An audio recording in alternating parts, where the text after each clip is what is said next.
On the countryside, hunger persists. Denikin retreats through Ukraine. The people reject their promises of the past. Red troops push forward. Russia loses key battles.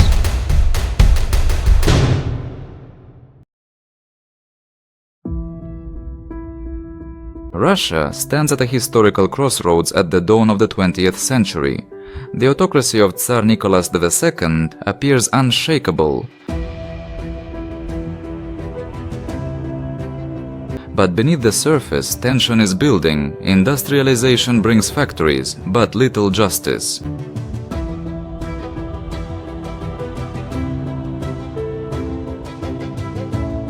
Urban slums grow.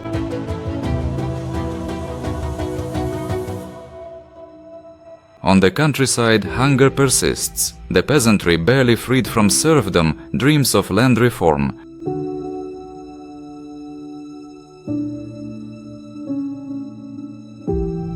But reforms are slow and uneven. University circles whisper radical ideas. Marx, Bakunin, revolution.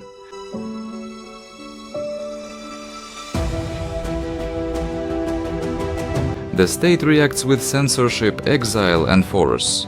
Meanwhile, in the east, a war with Japan unfolds.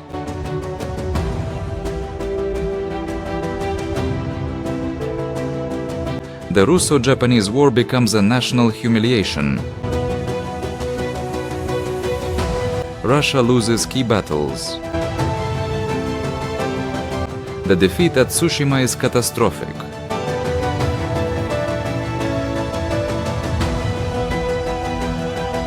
Faith in the monarchy falters. Workers strike.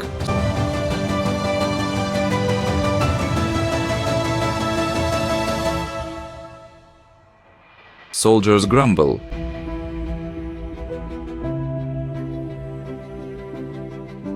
The foundations of imperial authority begin to crack, yet Nicholas remains convinced he can govern by bayonet.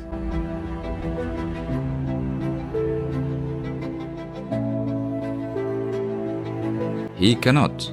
The year 1905 will mark the first real uprising of the century, and it will not be the last.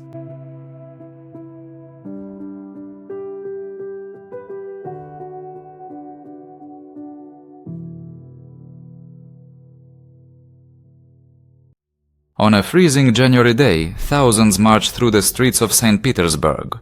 They carry icons and petitions, not weapons.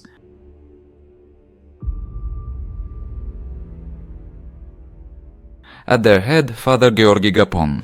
They come not to revolt, but to plead.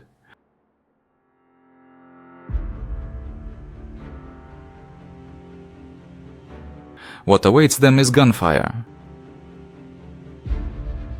Soldiers open fire on unarmed civilians.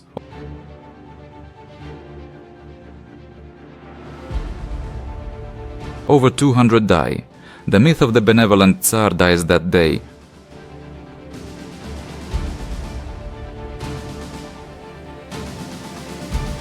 Protests erupt across the empire.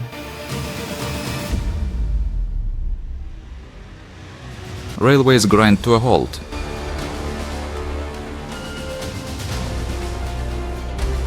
Even military units begin to mutiny. Nicholas is forced to act.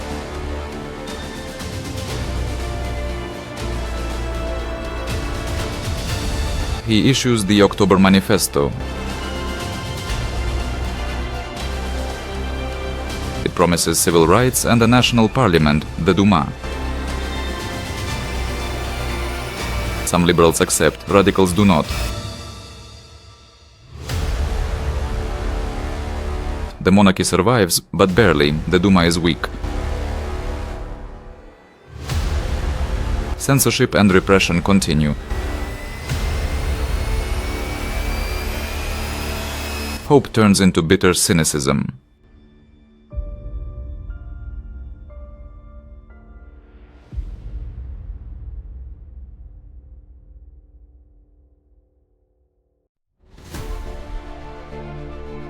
The revolutionary tide recedes, but leaves scars.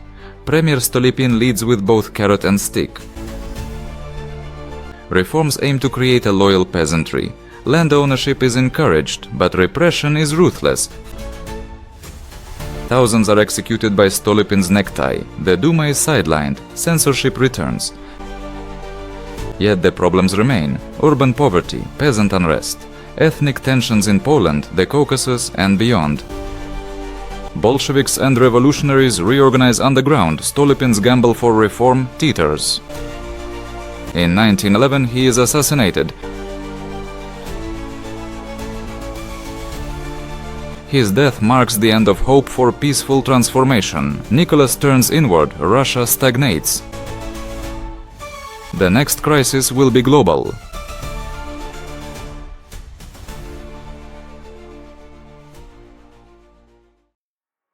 Russia enters the Great War with patriotic fervor. Crowds cheer in the streets, but the euphoria fades fast. The army is poorly supplied. Soldiers lack rifles. Many share bullets. At home, bread runs short. Coal vanishes. Inflation destroys wages. Strikes return. The Tsar leaves Petrograd to command the front. He is a poor general and a worse politician. Power shifts to the Empress and her mystic advisor Rasputin. The public mocks them. The elites despair. Meanwhile, thousands die in trenches. The empire crumbles from within. Faith in leadership is lost. Faith in survival remains, just barely.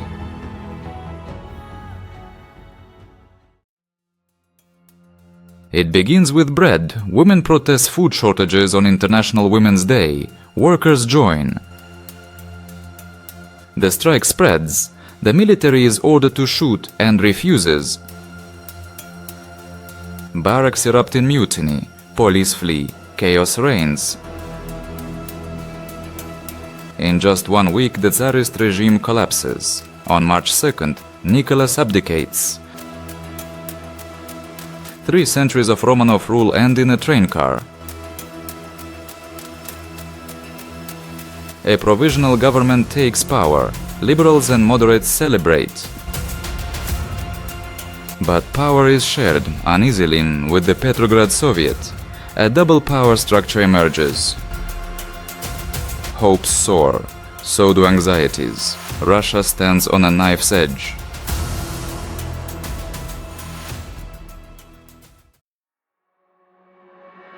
The provisional government inherits an empire in ruins. Factories are idle, food supplies are failing, the war continues, and with it, the dying. Alexander Kerensky rises as a charismatic bridge between liberals and revolutionaries. He calls for freedom, he promises reform, but the clock is ticking. In the countryside, peasants seize land by force. In cities, Soviets demand more power.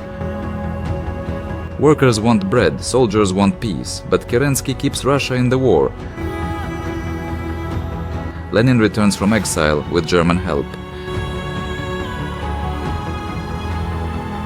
He arrives in April with 10 simple words: peace, land, bread, and all power to the Soviets.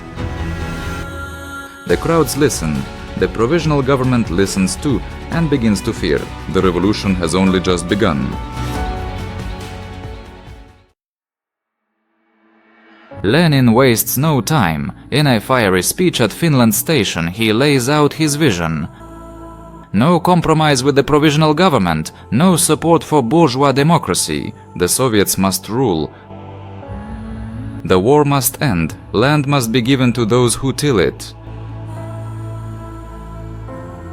Factories must belong to the workers. Even some Bolsheviks hesitate. Lenin does not. He writes, he speaks, he agitates. Within weeks, the Bolshevik message spreads. Factories hold mass meetings. Soviets debate. Power shifts slowly but steadily. The moderates are caught in between. To support the war is to alienate the people. To oppose it is to risk collapse. the center cannot hold. Extremes begin to dominate.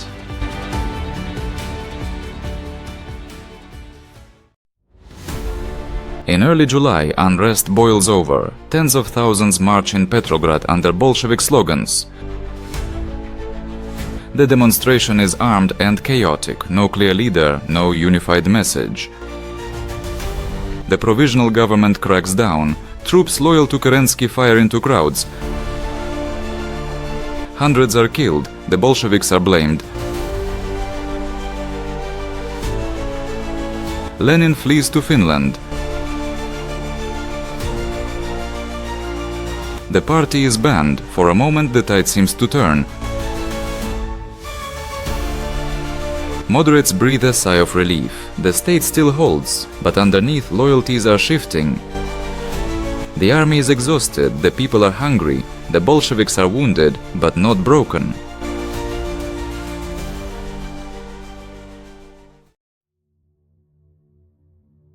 The threat now comes from the right. General Lavr Kornilov marches toward Petrograd. He seeks to restore order by force. Kerensky panics. He arms the Bolsheviks to defend the capital. Trains are blocked. Railway workers sabotage tracks. Kornilov's coup fails without a shot, but the damage is done. The Bolsheviks are now armed. They are no longer fringe. They are defenders of the revolution. Public support for Kerensky plummets. He has lost the left and now the right. Lenin, still in hiding, watches the moment ripen. Trotsky prepares the party for decisive action. The tide is turning again, this time for good.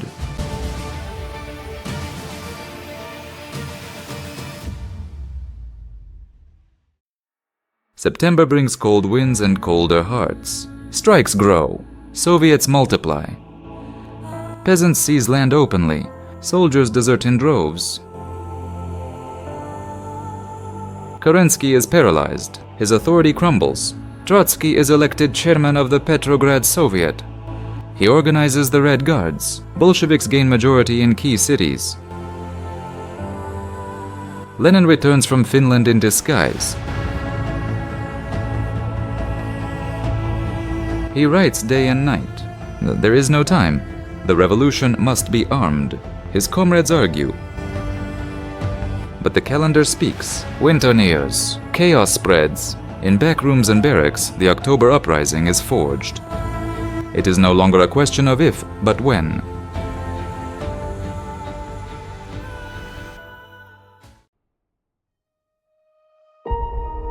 On the night of October 24th, the streets of Petrograd fall silent. But inside the Smolny Institute, orders are given. The Red Guards move swiftly. They seize bridges, telegraphs, and train stations. Resistance is minimal. By dawn, the city's infrastructure belongs to the Bolsheviks.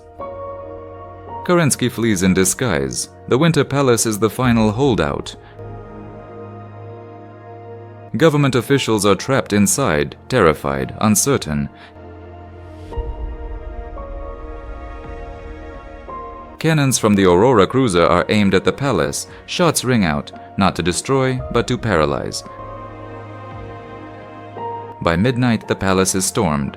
The ministers are arrested. No bloodbath, just silence and surrender. Lenin appears before the All-Russian Congress of Soviets. He announces, "The provisional government has been overthrown. A new government of workers and peasants begins. A new era dawns, or so it seems." Outside Petrograd, the country watches, with fear, hope, or fury.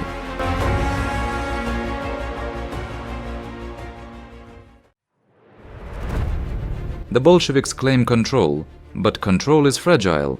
Most of Russia is still loyal to other parties, or no one at all.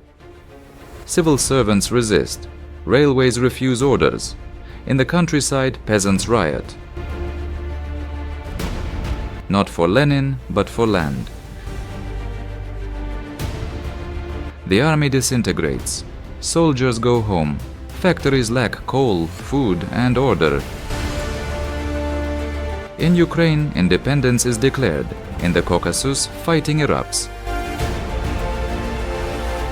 The Bolsheviks issue sweeping decrees, land redistribution, nationalization of banks. Peace negotiations with Germany. But these are words, not yet reality. The Soviet government is deeply divided. Lenin demands central control, others call for cooperation. In January 1918, the Constituent Assembly meets. The Bolsheviks are in the minority. They dissolve the body by force. Democracy is declared obsolete.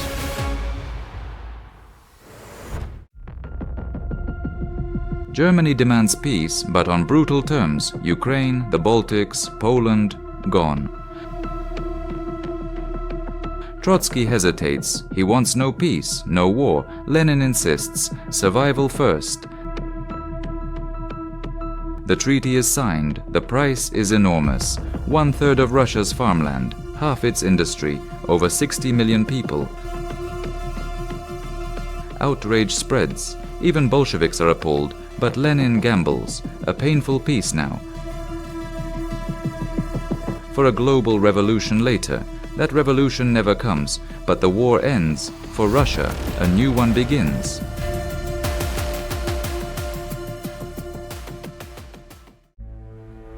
In the south, former Tsarist generals regroup. In Siberia, the Czechoslovak Legion seizes the railway. Foreign powers intervene: Britain, France, Japan, the US. The Bolsheviks face enemies on all sides. White armies, green peasant bands, nationalist separatists. The Red Army is formed under Trotsky, strict discipline. Harsh reprisals. Commissars are placed in every unit. Desertion is punished by death. The war is brutal, no mercy.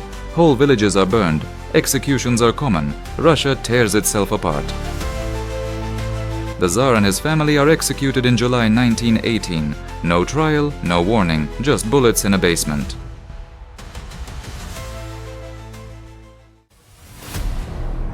The Bolsheviks fight with ideas and with fear. The Cheka is created, the secret police. Enemies are everywhere, they say. Counter-revolution must be crushed. Mass arrests begin. Prisons overflow. Executions become daily routine. Sometimes by list, sometimes by suspicion.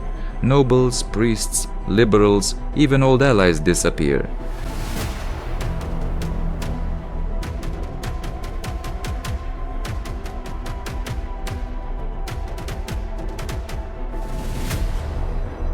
Newspapers are shut down. Criticism is treason. The Soviets become organs of obedience.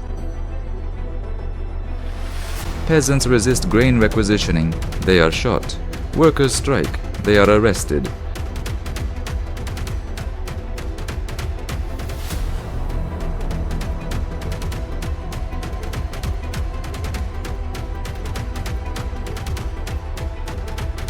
It is no longer a revolution of the people. It is rule by emergency decree. Lenin justifies it. We must use terror to defend the revolution, he says, and terror answers back.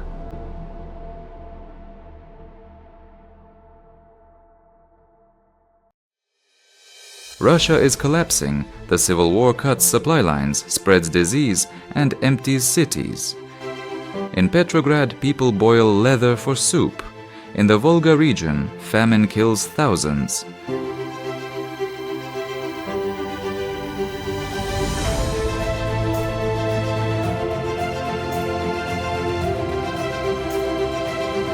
The Red Army fights on all fronts, stretched thin. Trotsky travels by armored train, enforcing loyalty. Villages are burned, deserters executed. Lenin speaks of sacrifice, but hunger speaks louder.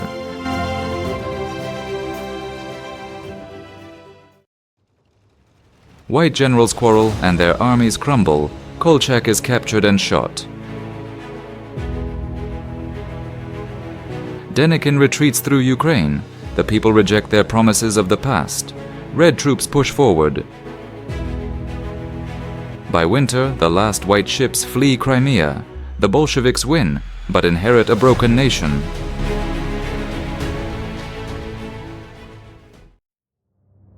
The war ends, but terror deepens. Peasant uprisings are crushed. The Tambov rebellion is ended with poison gas. Famine returns. The Cheka expands its reach. Enemies are everywhere, or created. Hope turns inward. Disillusionment spreads.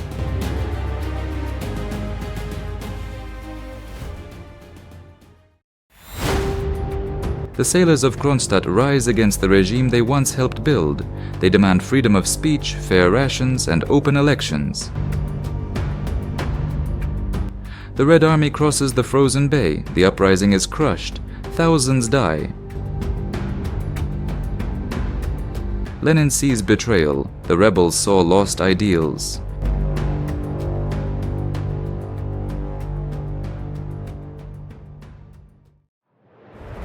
Lenin changes course. The NIP allows private trade and markets. Factories reopen. Peasants sell grain.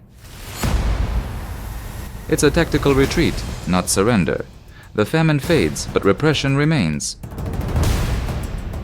One-party rule survives, behind shop windows.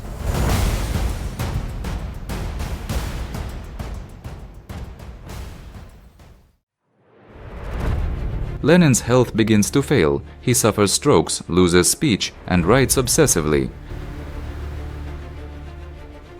He warns of growing authoritarianism. He criticizes the Cheka, the bureaucracy, and Stalin's behavior.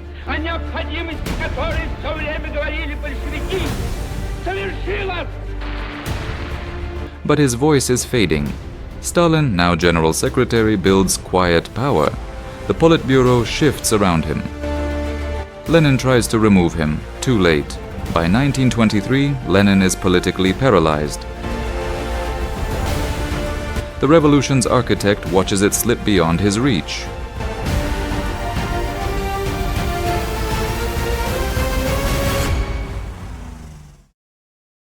In Georgia, Bolsheviks crush local autonomy movements. Stalin orders brutal suppression of dissenting communists. Georgian leaders appeal to Lenin. He is furious, calls it Great Russian Chauvinism. But Stalin dismisses criticism. The affair reveals deeper fractures. Lenin fears a Russian empire reborn under red banners. He dictates a final warning, the Testament.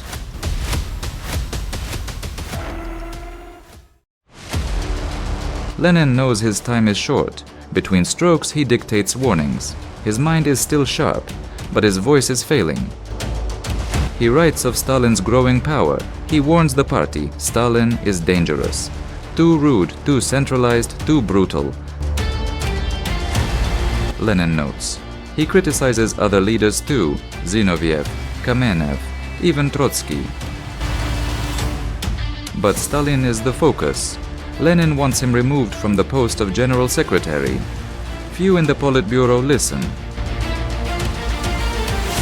The testament is kept secret. When Lenin dies, it is locked in a drawer. The party fears public division. Trotsky remains silent, perhaps calculating. Others, like Bukharin, call for unity. Meanwhile, Stalin consolidates. He builds networks, controls appointments, speaks little, but listens always. The man who once handled files now handles fates.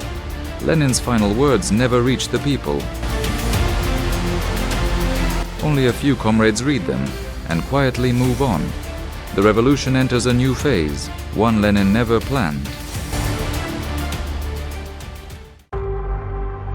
With Lenin gone, a power vacuum emerges.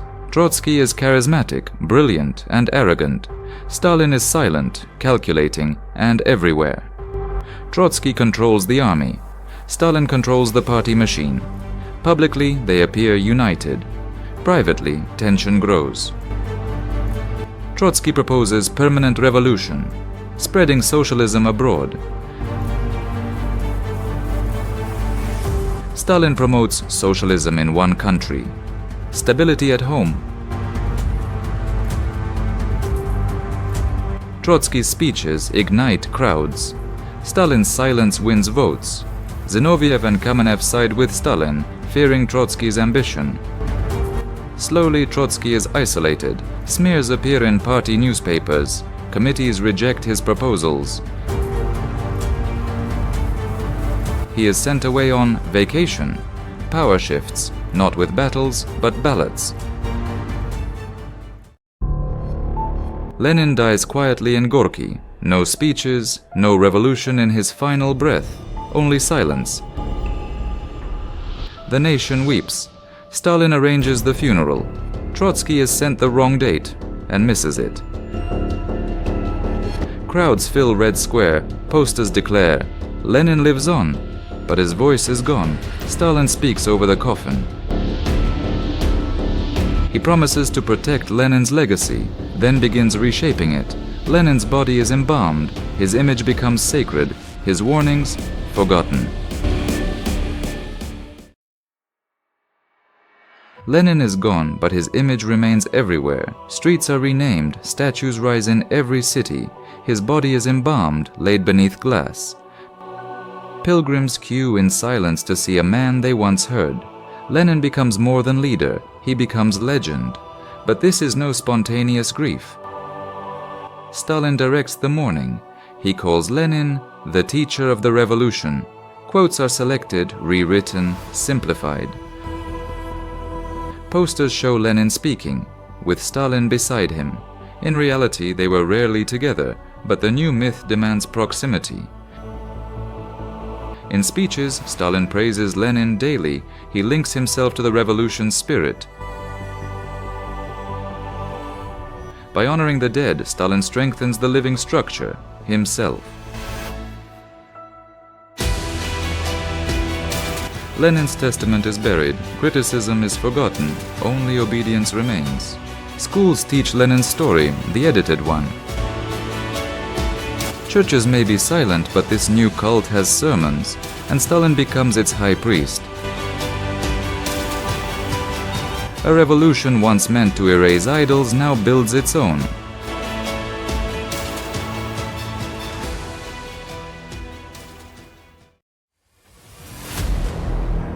With Trotsky isolated and Lenin gone, Stalin tightens his grip. He remains quiet, avoids loud declarations, but behind the scenes he appoints loyalists. He controls the secretariat, the press, the narrative. Others still believe they are in charge. Zinoviev and Kamenev form a bloc. Too late. They criticize Stalin's socialism in one country. He responds with calm ridicule and promotions. He turns allies into tools, then tools into targets. Bukharin supports him now. He praises the NEP, markets, peasant peace. Stalin agrees, for now. At congresses, Stalin speaks little but decides everything. He smiles, nods, records names. Trotsky tries to warn of bureaucracy and betrayal. But he has no army, no printing press, no base. His vision of global revolution fades. Stalin's vision of order grows. The party narrows into unity or silence. In 2 years, Stalin moves from backstage to the center of power. And no one knows exactly how he did it, but everyone knows he did.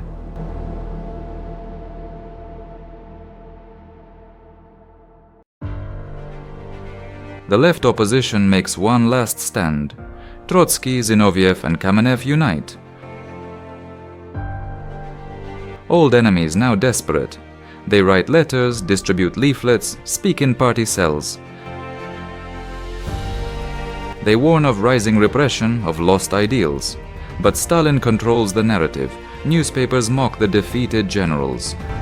The public grows tired of endless arguments. At the 15th Party Congress, the left is denounced. Factions are declared illegal. Zinoviev and Kamenev recant. Trotsky refuses. He is expelled from the party. His name disappears from state archives. His works are banned. Statues are removed. Photos are retouched. History begins to vanish, piece by piece. In private, people still whisper his name, but publicly he ceases to exist.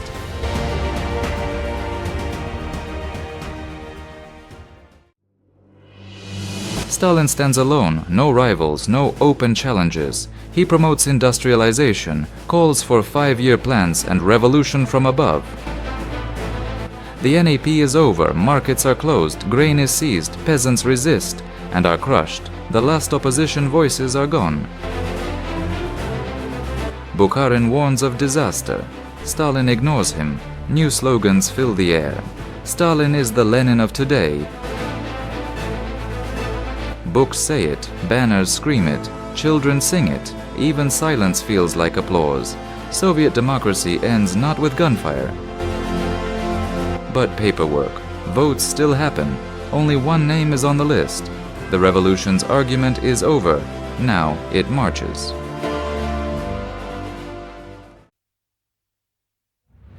Trotsky is deported, first to Turkey, then further west. He writes endlessly, articles, memoirs, manifestos. He warns the world of Stalin's dictatorship.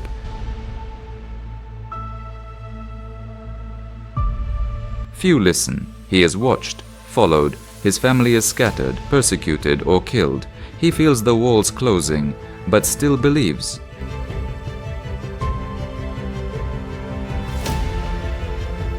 In Mexico, he finds fragile refuge, a typewriter, a garden, a guarded gate. He predicts another purge. He fears Stalin's reach.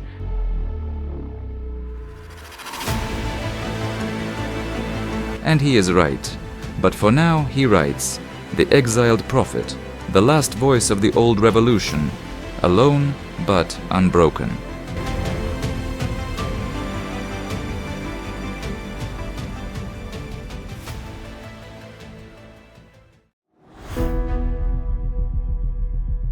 Stalin turned his attention to the land. The new economic policy, with its limited capitalism, was ended.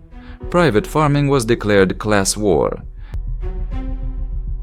Millions of peasants were herded into collective farms. Those who resisted were called kulaks, a category defined not by wealth, but by disobedience. Deportations began in waves. Trains moved thousands into exile. Many never returned. Resistance was brutally crushed. Some burned crops rather than surrender them. Cattle were slaughtered out of spite. The state called it sabotage. By 1930, Ukraine was bleeding. The cities demanded grain. The countryside delivered corpses. But in propaganda, tractors raced across golden fields. Collectivization was a success on paper. In reality, it was a war, and only one side had guns.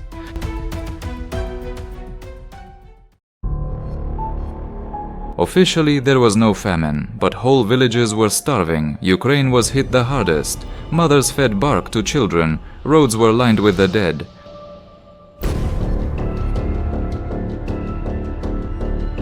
Trains carried grain, away from the starving. The state denied everything. Foreign journalists were shown model farms. Reality was hidden under banners and statistics.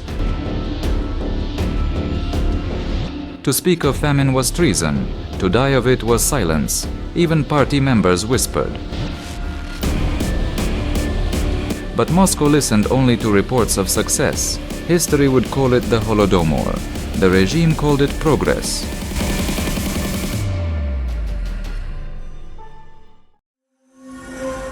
With the countryside crushed, Stalin turned inward. Purges began inside the Communist Party. Accusations replaced discussions. Loyalty was measured in volume, not truth. Denunciations became patriotic acts. Survival meant speaking the right slogans. Prison camps, gulags, expanded rapidly. Writers were arrested, scientists vanished. Engineers were blamed for factory accidents. The logic was circular. Failure proved sabotage. Sabotage proved conspiracy. Conspiracy proved guilt. By 1933, fear was a daily companion. Children informed on parents. Workers praised their comrades, then reported them. The revolution had promised equality. What it delivered was silence.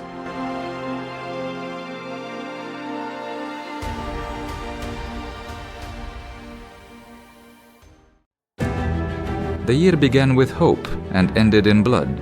Sergei Kirov, head of the Leningrad party, was popular and charismatic. He had criticized aspects of Stalin's leadership cautiously, but within the party he was rising. Some whispered that Kirov could replace Stalin. Then, in December, he was shot in his office. The assassin was caught. But questions lingered. How did he get past security? Why was Stalin's guard reassigned that day? The investigation was swift, too swift. Stalin used the killing as a pretext for sweeping repression. Thousands were arrested overnight. Oppositionists were blamed, but few believed the official story. Kirov had stood in the way. Now he was gone, and the door to mass terror had opened. Stalin declared, "The enemies are among us," and people believed or pretended to.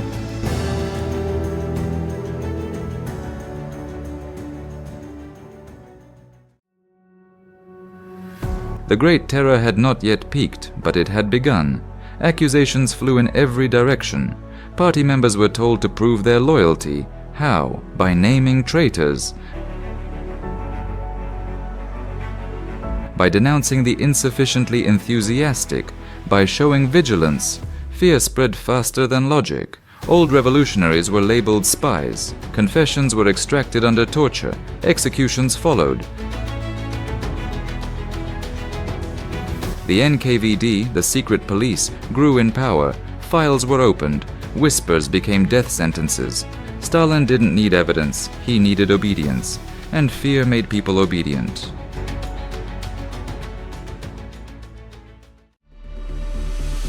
Justice became theater. The Moscow trials shocked the world.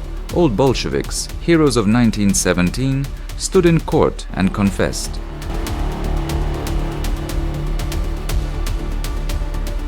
They admitted to plotting against Stalin, to working with foreign powers, to crimes that made no sense. They begged for forgiveness, and then were executed.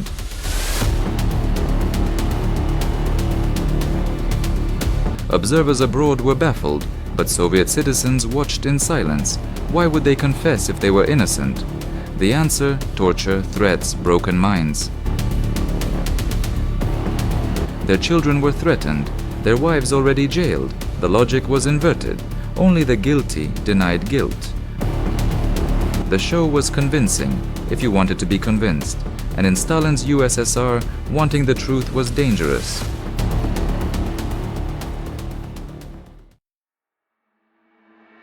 No institution was safe. The Red Army, once Trotsky's pride, was gutted.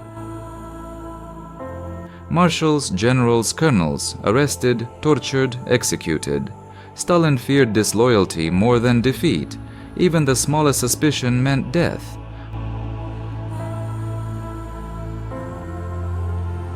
Loyalty was not a shield. Bravery was not a defense. Military strategy suffered. Experience was lost. But Stalin trusted only fear.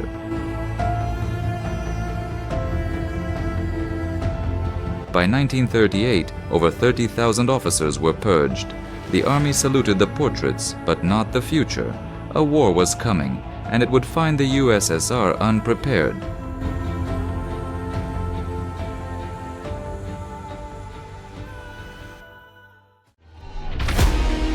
The Great Terror reached its peak. People disappeared by the millions. Executions became routine. Gulag camps overflowed. Family members stopped asking questions. Denunciation became instinct. Even Stalin's inner circle feared for their lives. Lavrenti Beria rose in the NKVD. He streamlined the terror. More efficient, more cruel. Stalin watched it all and approved. The revolution had devoured itself. Of Lenin's original Politburo, almost none remained. History was rewritten, statues changed, archives edited. The USSR stood tall on the world stage, but inside it bled in silence. The foundations were poured in blood and fear, and soon the storm from Europe would arrive.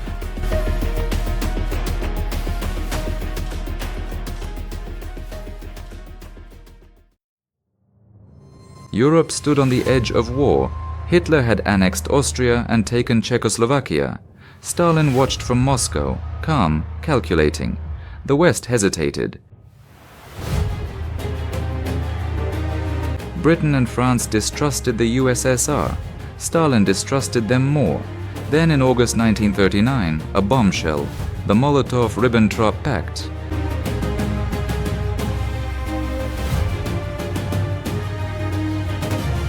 A non-aggression treaty between Nazi Germany and the Soviet Union.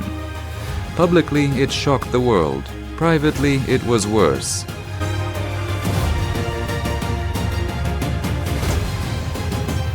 A secret protocol divided Eastern Europe. Poland was split. The Baltics were handed over. Finland stood alone. Many communists abroad felt betrayed. How could the anti-fascist USSR ally with Hitler? Stalin saw only geopolitics. Ideology bowed to security, but the price was high and not yet paid.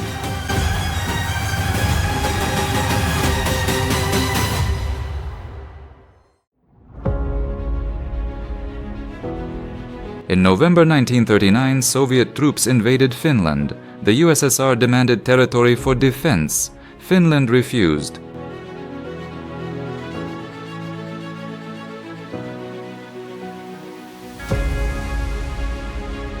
The result? War in snow and silence. The Red Army was unprepared.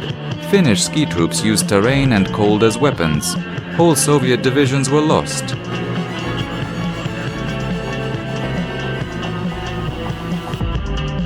But the Kremlin denied failure. Instead, it purged more generals, cities burned, villages froze.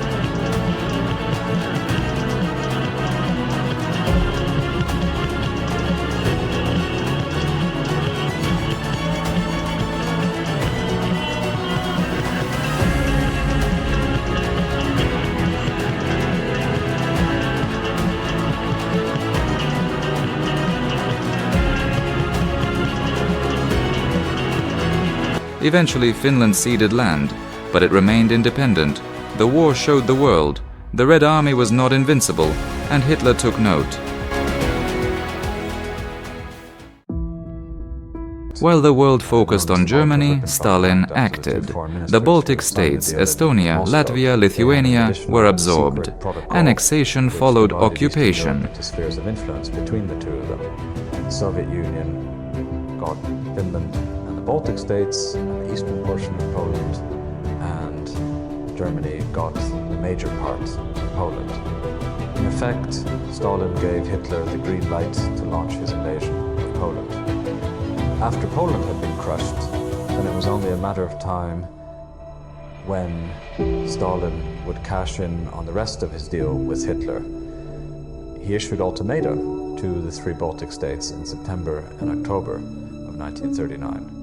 Estonia was the first country to be issued an ultimatum by Moscow on the 24th of September 1939. Governments were replaced overnight. Sovietization began immediately. Land was seized, factories nationalized. Resistance was met with arrests. Thousands were deported to Siberia. Three Baltic countries, but furthermore they also demanded that pro-Soviet governments would be formed, and this was to happen immediately. There was a massive series of arrests, political opponents to the Soviet regime, culminating in June 1941, an operation which took place simultaneously in all three Baltic states, where 10,000 people from Estonia, about 15,000 from Latvia, and 18,000 from Lithuania were deported to Soviet Russia. Most of them never to return. To the west, these were small headlines. To those inside, it was erasure. Bessarabia and northern Bukovina were taken from Romania. The USSR expanded its borders, but it also expanded resentment. The newly acquired territories seethed in silence. Their loyalty would be tested soon by war.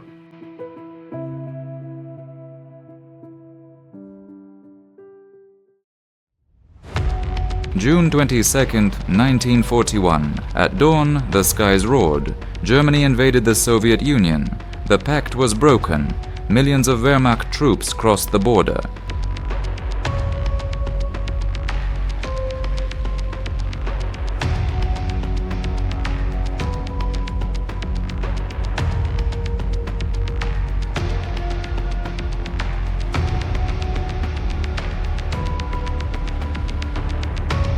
Stalin was stunned. He had ignored multiple warnings. The Red Army was caught off guard. Airfields destroyed. Armies encircled. Cities fell. The Germans advanced rapidly.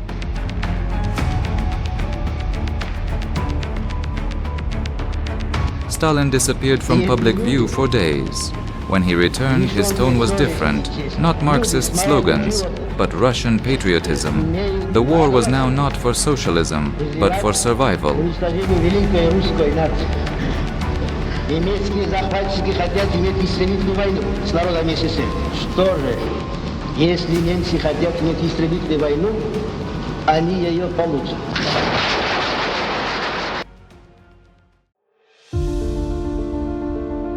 Leningrad, once Petrograd, once imperial capital, was under siege. The Germans surrounded it in September 1941. Nearly 3 million civilians were trapped, cut off from food, electricity, and hope.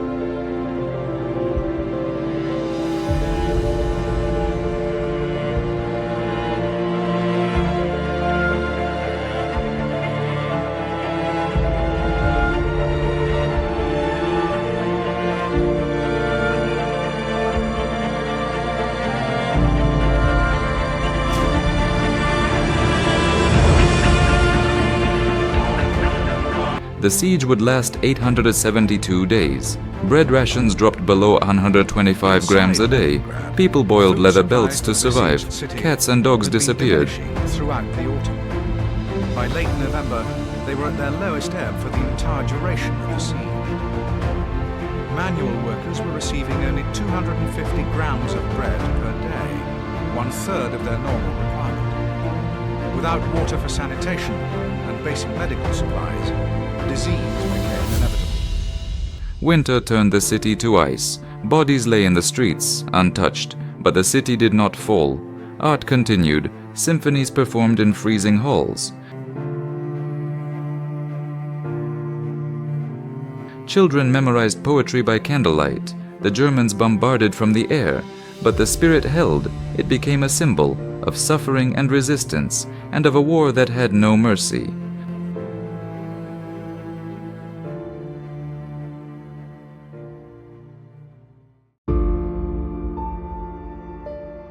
The first winter became a trial of the human spirit. Temperatures plunged below 30 degrees Celsius. Heating systems collapsed. There was no electricity, no water, no hope. Bread rations fell to 125 grams a day, often mixed with sawdust. Streetcars stopped running, schools shut down. Theaters went dark. But the people refused to surrender. They boiled wallpaper paste, they boiled leather shoes. Some turned to corpses. The authorities knew, but didn't speak of it. Death came silently, in bed, in stairwells, in line for bread. Libraries stayed open for warmth and dignity. Some wrote diaries, others painted. Scientists guarded seed vaults while starving. Leningrad wasn't just fighting the Germans. It was fighting collapse, fighting to remain human.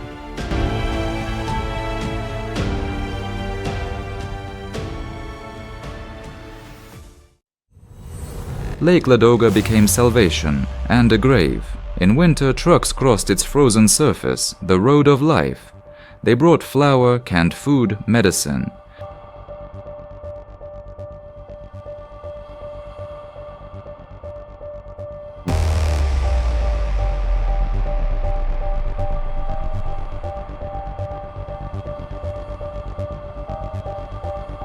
They took children and the elderly out, but the route was deadly. German planes strafed convoys. The ice cracked beneath tires. Drivers disappeared beneath the surface.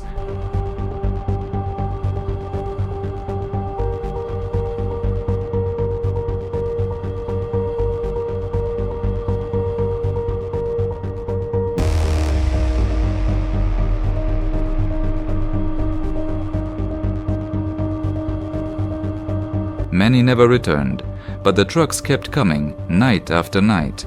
Over 500,000 people were supplied this way. It was never enough, but it kept the city breathing.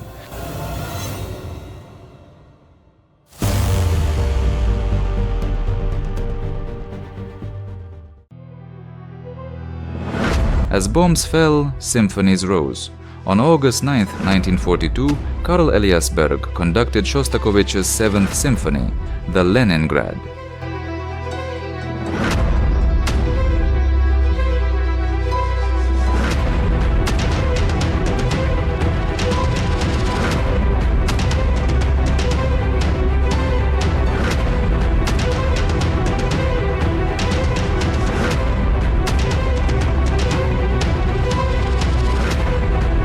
The orchestra was half dead. Many musicians had died. Others were pulled from hospitals, factories. They rehearsed by candlelight in freezing halls.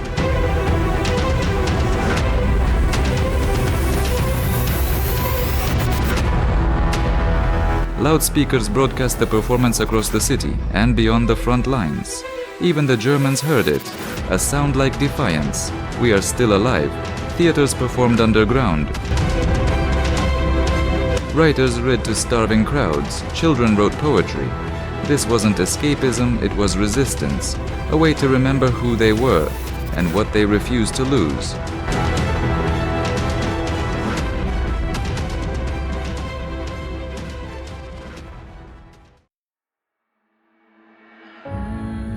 After failing to take Moscow, Hitler turned south. The oil fields of the Caucasus became the new target. Germany launched Case Blue, a massive summer offensive. The Wehrmacht advanced fast.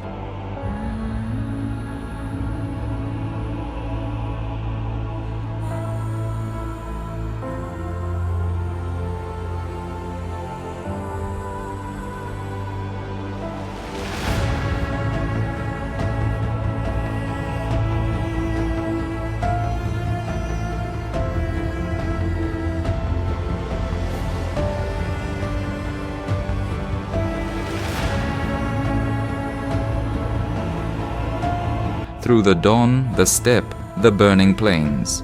Cities like Voronezh and Rostov fell quickly.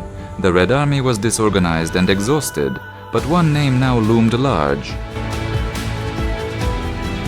Stalingrad, a city named after Stalin himself, strategically placed on the Volga, controlling industry, supply lines, and symbol. Taking Stalingrad would shatter Soviet morale. Losing it would be unthinkable. Stalin declared, "Not one step back." Retreat became treason. NKVD troops stood behind the front, shooting deserters. Buffer to bomb the city heavily, reducing most of it to rubble, and street-to-street fighting would take place. And the fighting was incredibly tough and hard. During the winter, the conditions became horrific, and the temperatures would plummet as low as -40 degrees Celsius. And because of this and the tough nature of the fighting, desertion or cowardice was prevalent. This was as many of the men had suffered shell shock or PTSD and had resigned themselves to the fact that the death was coming, on the horizon, and this had a huge negative effect on morale.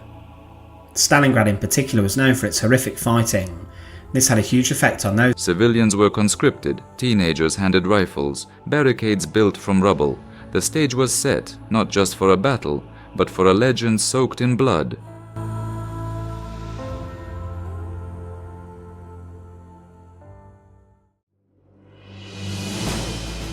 The Luftwaffe came first. Waves of German bombers darkened the sky.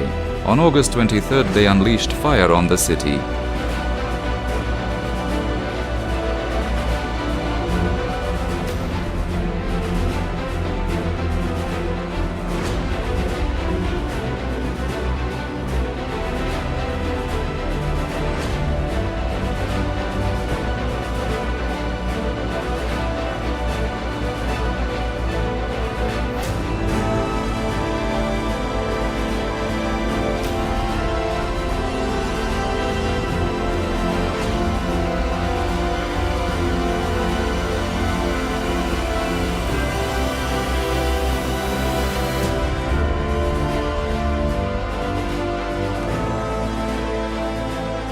Factories exploded, warehouses crumbled, neighborhoods turned to ash. Over 40,000 civilians died in one day.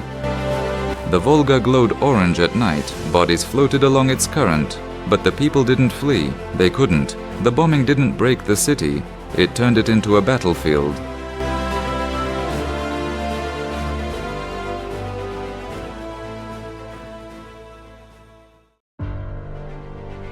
The Germans crossed the river. Stalingrad became a maze of ruins. Tanks couldn't maneuver. Planes couldn't spot targets. Each street became a front line, each building a fortress. Factories were fought for like castles. The Red October steelworks changed hands 10 times.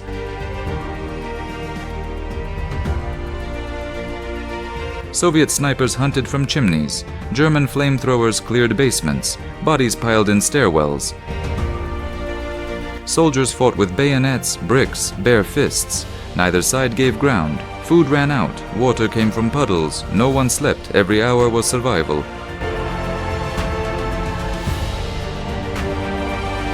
Hitler demanded victory. Stalin demanded resistance.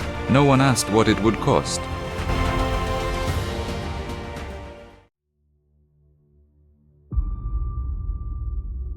In the rubble, a different war emerged. Snipers ruled the ruins. They turned silence into terror. One shot could stop a battalion.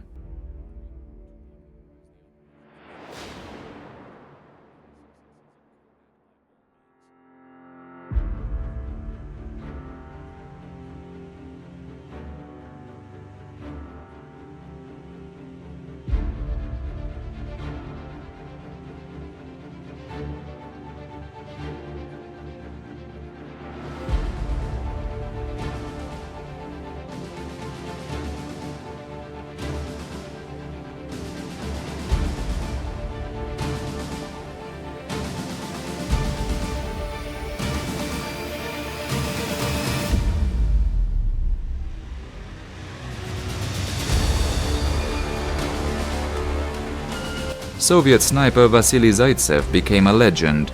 He claimed over 200 kills. The Germans sent their best to hunt him. A deadly game played through scopes and shadows.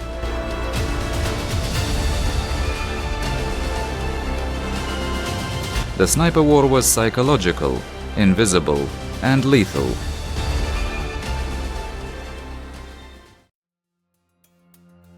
While the Germans bled in the city, the Red Army prepared. A plan called Operation Uranus, a pincer movement north and south of Stalingrad, hit the weaker flanks, Romanian and Hungarian troops.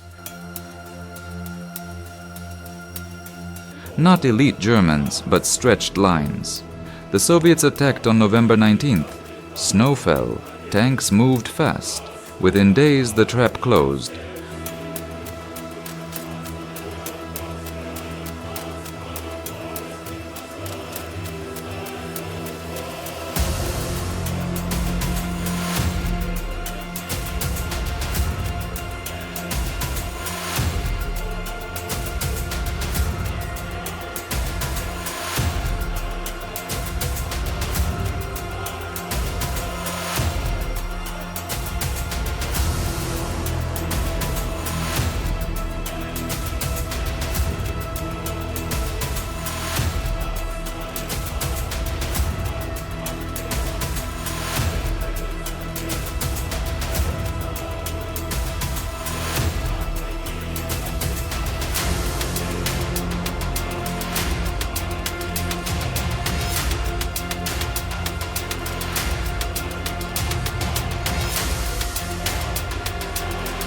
Over 300,000 Axis soldiers were surrounded. The city was no longer the front, it was the cage.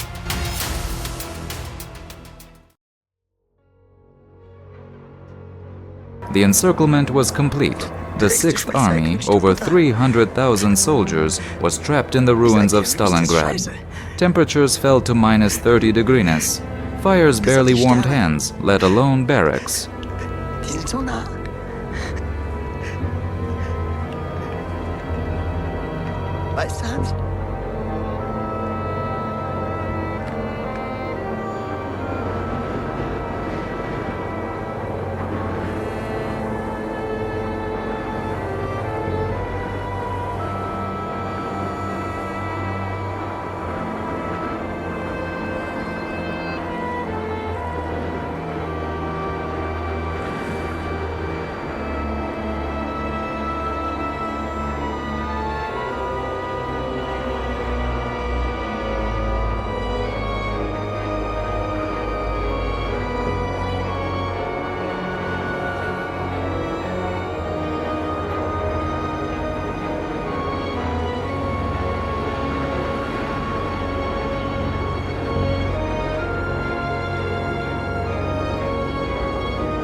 The Luftwaffe, overstretched and frozen, couldn't deliver enough supplies. Parcels fell behind Soviet lines. Medicines were rare, so was food, so was hope.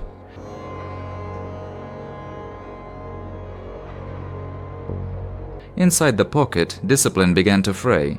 Officers fought over rations. Soldiers traded bullets for bread. Horses were slaughtered and eaten. Then came sawdust, wallpaper paste, anything combustible. Many burned maps, books, crates, anything but their last letter from home. Mail stopped in December. No more orders, no more news. Hitler had promised support, but his promise was an echo now. General Paulus was told to hold at all costs. He obeyed. But at what cost? Outside the ring, Soviet artillery hammered constantly. There was no quiet moment, just shell bursts and winter wind. Trenches filled with snow and limbs. Medical units ran out of morphine.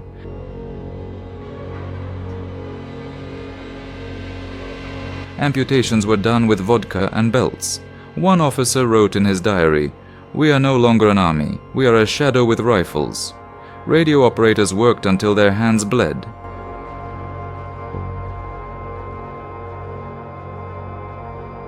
Each call home was shorter, more desperate.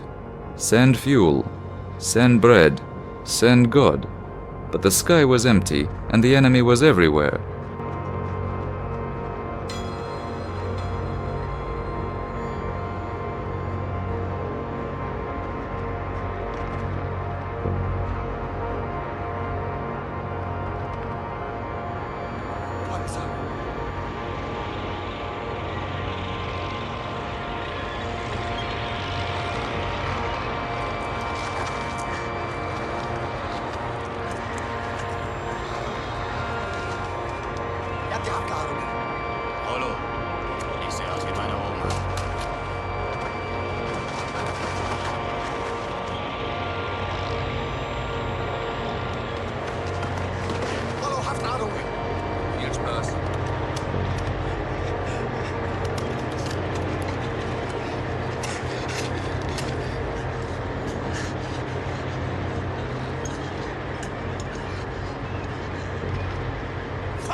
By January, the fortress had become a graveyard. The men of the Sixth Army no longer marched. They crawled. They stumbled through frozen alleys, eyes hollow, fingers black. Disease swept through the ranks. Typhus, dysentery, frostbite. 1 in 5 had no boots. They wrapped feet in torn uniforms, newspaper, rope.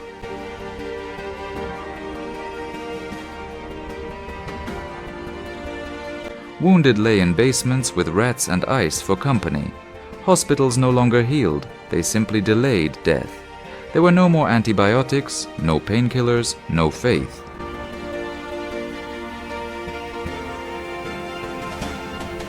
And no warmth, only flickering candles in ruins.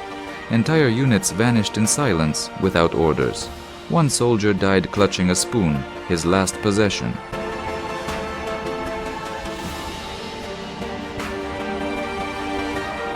They ate boiled leather, they ate glue, then each other. Cannibalism first whispered, then witnessed, then punished if discovered.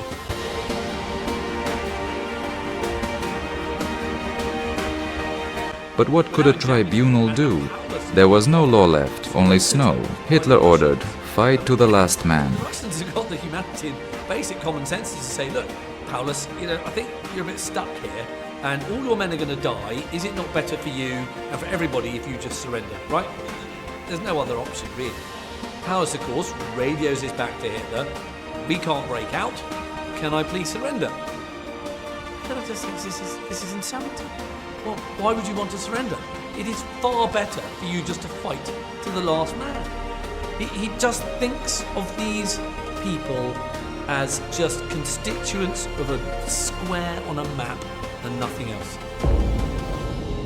The last But there were no more men, only shapes, ghosts in grey uniforms. Paulus requested permission to break out. Denied. Berlin sent medals instead of supplies. Iron crosses pinned to corpses. Each morning soldiers woke to fewer faces, and more silence. The front wasn't shrinking, it was dying.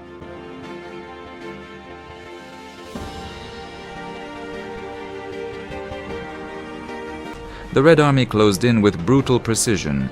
Each block, each bunker, cleared room by room. The circle tightened. Stalingrad was no longer a battle, it was a slow burial.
Thank you for watching. If this story moved you, share it.